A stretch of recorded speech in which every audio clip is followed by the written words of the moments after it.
aí, galerinha do YouTube, sejam bem-vindos a mais uma videoaula do nosso curso Arduino Básico. O meu nome é Klinsmann Jorge e hoje a gente vai aprender como tá utilizando aí e tá conhecendo as portas analógicas do Arduino.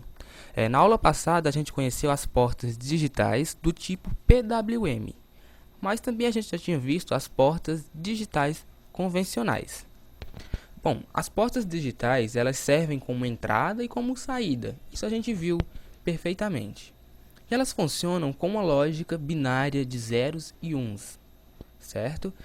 Agora a gente vai trabalhar com as portas analógicas, que são bem diferentes das digitais, porém as portas analógicas, elas são bem úteis também. Bom, aqui a introdução da nossa aula, né? Portas analógicas. A gente pode ver aqui nessa foto do Arduino Mega, separado aqui nesse canto, as portas analógicas. Bom, antes de a gente falar das portas analógicas propriamente ditas, vale a pena a gente também falar, discutir um pouco sobre os circuitos eletrônicos, tá? Os circuitos que trabalham com essa tecnologia analógica, tá? Mas na verdade, o que é um circuito analógico? Bom, um circuito analógico é um circuito elétrico que opera com sinais analógicos, que são sinais que podem assumir infinitos valores dentro de determinados intervalos de tempo. Ao contrário dos circuitos digitais, que trabalham com os sinais discretos binários, que são zeros e uns. Bem, como podemos ver aqui nessa introdução do circuito analógico, podemos perceber que as portas, ou seja, os circuitos analógicos, eles trabalham com um número infinito de valores. Esses números infinitos não têm um valor fixo, tá? Eles podem ficar oscilando, porém, essas oscilações ocorrem em intervalos de tempos. Ao contrário das portas digitais, que só trabalham com zeros e uns. Por exemplo, uma porta digital do Arduino envia uma sequência de zeros e uns que significa alguma coisa. O outro circuito recebe e decodifica essa sequência. Já nas portas analógicas é diferente. Por exemplo, um potenciômetro está ligado a uma porta analógica do meu Arduino e ele envia um valor de, por exemplo, 650. Esse valor 650 percorre pelo cabinho e vai para o Arduino. Do mesmo jeito que ele entra com 650, ele vai sair lá com 650, tá? Ou seja, é um valor que pode estar oscilando. Pode ser 651, pode ser 800, 1000, tá? 1023. Geralmente os potenciômetros chegam até 1023. E podem também ser outros valores infinitos, está bem? Bom, representação das portas analógicas em uma placa. Quase todas as placas, quase todas não, todas, né, digamos assim, todas as placas Arduino têm portas analógicas, tá? Pelo menos as que eu conheço têm portas analógicas. Essas portas analógicas são representadas facilmente, tá? Você consegue perceber elas facilmente quando você observa a placa assim de frente. Você consegue observar esse nome aqui, ó. Analog in, ou seja, analog, esse in é como se significasse entrada, tá? Analog in. As portas analógicas são escritas na placa com uma letra A maiúscula e um número, que significa o número da porta. Por exemplo, o A0 significa porta analógica 0, o A1 porta analógica 1, e assim sucessivamente. Usando como entrada de dados. Bom, as portas analógicas são exclusivamente para entrada de dados. Então, a gente tem algumas funções internas do Arduino que fazem esse tratamento de informações, que fazem o recebimento dessas informações. As portas analógicas, igualmente as digitais, também recebem dados.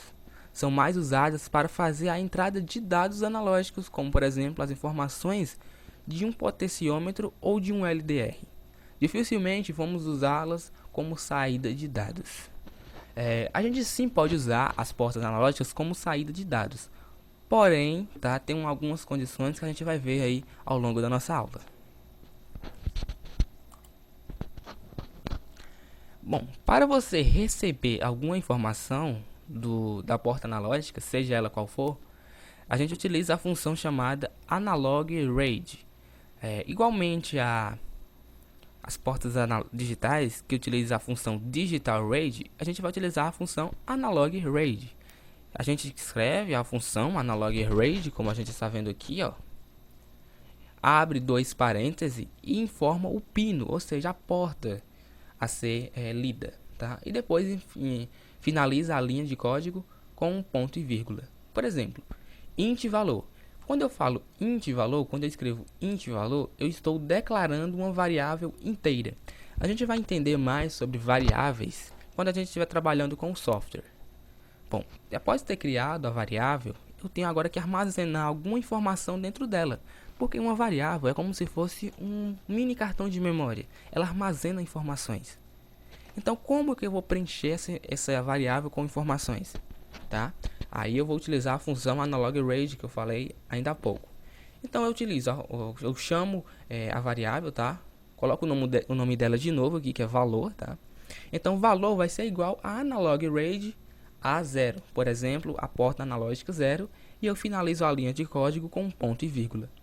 A partir daí, o Arduino vai fazer uma leitura da porta analógica, vai pegar essas informações e vai armazená-las dentro da variável chamada valor. Tá? Então é basicamente isso que o Arduino faz. Bom, agora eu faço a pergunta: tem como usar uma porta analógica como uma digital?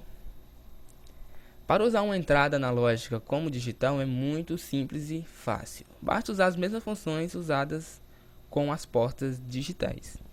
Ou seja, quando a gente estava trabalhando as portas digitais, a gente viu bastante funções, que era a digital write, digital read, aquela funçãozinha pin mode que informa se é saída ou se é entrada. Então, só a gente utilizar aquelas mesmas funções trabalhando com as portas analógicas, tá?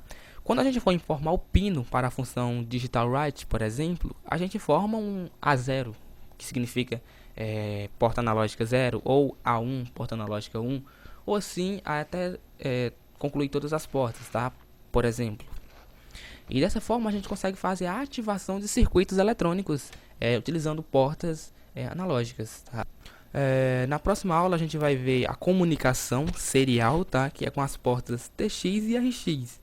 Após a gente concluir essas portas TX e RX, a gente já vai entrar na outra parte, tá? No outro fluxo do curso, que a gente vai trabalhar com o software, que é uma parte bem mais complexa, tá?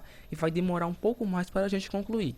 Mas espero que tudo dê certo, tá? Peço desculpas a vocês por ter demorado tanto a publicar videoaulas, mais por questão de tempo mesmo de elaborar os slides, tá bem? Valeu e até a próxima.